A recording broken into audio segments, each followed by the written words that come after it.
L'iniquité, c'est l'orgueil qui est resté longtemps dans son cœur. Il a commencé à être vantard à cause de sa beauté.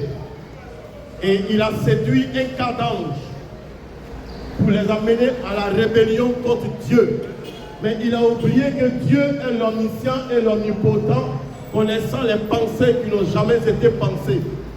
Dieu est patient lorsque nous faisons le mal. Il permet dans sa patience que l'homme se répande et se ressaisisse. Mais lui, il a continué au point où l'iniquité s'est trouvée chez lui. Alors le Seigneur a ordonné aux anges dans les cieux de mettre dehors Lucifer et les anges qu'il a corrompus, que nous appelons aujourd'hui des démons. Et Lucifer, aujourd'hui, s'appelle le diable, Satan, et dans chaque ethnie, il a un nom qui lui est donné.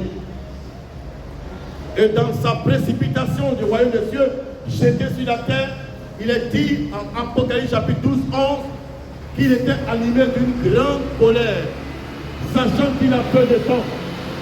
Et dans cette colère, il est venu séduire l'homme que Dieu a créé à son image et à sa ressemblance. Tu vas me dire certainement, mais pourquoi Dieu ne l'a pas détruit? Pourquoi Dieu ne l'a pas tué? Dieu est un Dieu de liberté. Il laisse le choix à l'homme de faire le choix. Il n'impose pas son adoration. Il n'impose pas son adoration. Si tu reconnais qu'il est Dieu, si tu reconnais qu'il est ton Seigneur, alors donne-lui la révérence, la reconnaissance en l'adorant.